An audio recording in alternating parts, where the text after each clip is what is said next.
আসসালামু আলাইকুম। আমি তাসনিয়াস কিচেন থেকে বলছি। আজকে আমি দেখাবো একদম পারফেক্ট কাবাব রেসিপি। আমি এটা গরুর মাংস দিয়ে বানিয়ে নিয়েছি। আপনারা চাইলে ছাগলের মাংস দিয়েও বানিয়ে নিতে পারেন। এজন্য আমি প্রথমে 1 কাপ পরিমাণ বুটের ডাল নিয়েছি। ডালগুলো ভিজে রাখবো। আমি রাতে ভিজে রেখেছি। সারা রাত ভিজে রেখে এইভাবে ফুলে উঠেছে। আপনারা চাইলে 3 ঘন্টাও ভিজে রাখতে পারেন।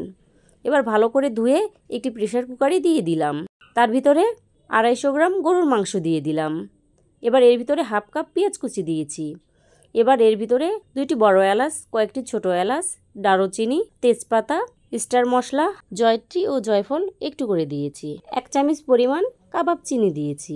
এবার এর ভিতরে 1 চামচ লবণ দিলাম, 2 চামচ মরিচের গুঁড়া দিলাম, হাফ চামচ গোলমরিচের গুঁড়া দিলাম, 1 চামচ জিরার গুঁড়া, হাফ চামচ ধনিয়া গুঁড়া, 2 টেবিল চামচ পরিমাণ সয়াবিন তেল দিলাম, 1 চামচ হলুদ দিলাম। সবগুলো ভালো করে একটু মিশিয়ে নিলাম। এভাবে একটু মিশিয়ে নেবেন। মিশিয়ে নিয়ে তার ভিতরে 1 কাপ পরিমাণ পানি দিয়ে দিলাম। আবারও একটু মিশিয়ে ঢাকনা দিয়ে ঢেকে দিলাম 15 মিনিটের জন্য। এর বেশি সিদ্ধ করবেন না। 15 মিনিট পর শীষটা উঠিয়ে নিলাম। এইভাবে একটু বুটটা রান্না করে নেবেন। এর ভিতরে পানি আছে, এগুলো কিন্তু টেনে নিতে হবে। আমি এভাবে অনবরত নেড়েচেড়ে পানিগুলো শুকিয়ে নিলাম। এর বেশি শুকাবেন না, না হলে বেটে নেওয়া যাবে না। আমি এগুলো শিলপাটাতে বেটে নিব। শিলপাটাতে বেটে নিলে কাবাবগুলো অনেক সুন্দর মসৃণ হয়।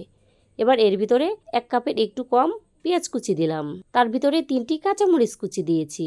2 চামচ পরিমাণ আদা রসুন বাটা দিয়ে দিলাম। চামচ লবণ দিলাম। ভাজা গরম মশলার গুঁড়া হাফ চামচ দিলাম। ভাজা জিরা ও ধনে গুঁড়া হাফ চামচ পরিমাণ দিয়ে দিলাম। আমি এর ভিতরে 2টি ডিম দিয়ে দিব।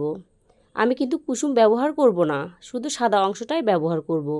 কুসুম দিলে কিন্তু ভাজার সময় একদম ফেনা ফেনা হয়ে যাবে। এজন্য 2টো কুসুমই উঠিয়ে নিলাম। এবার এগুলো ভালো করে একটু এভাবে মিশিয়ে নিলাম। এবার বাকিটাও দিয়ে দিলাম। দিয়ে সুন্দর করে এভাবে একটু মিশিয়ে নিলাম। হাতটা ক্লিন করে নিলাম। এবার কাবাবের শেপ দিয়ে দিব। আমি আরও একটা দেখাচ্ছি।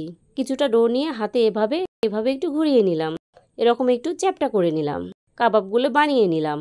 এভাবে সবগুলো বানিয়ে নিয়েছি। এবার প্রথমে একটি প্যানে পর্যাপ্ত পরিমাণ তেল নিয়েছি। তেলটা কিন্তু একদম গরম করে নিতে হবে, যেন দেওয়ার সঙ্গে সঙ্গে এভাবে বাবল বের হয়।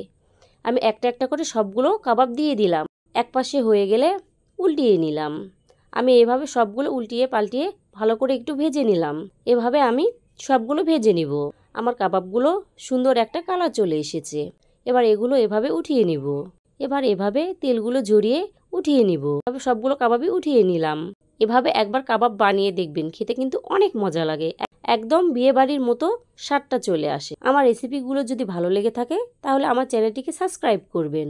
আমার ফেসবুক পেজটিকে ফলো দিবেন। লাইক, কমেন্ট এবং শেয়ার করবেন। আল্লাহ হাফেজ।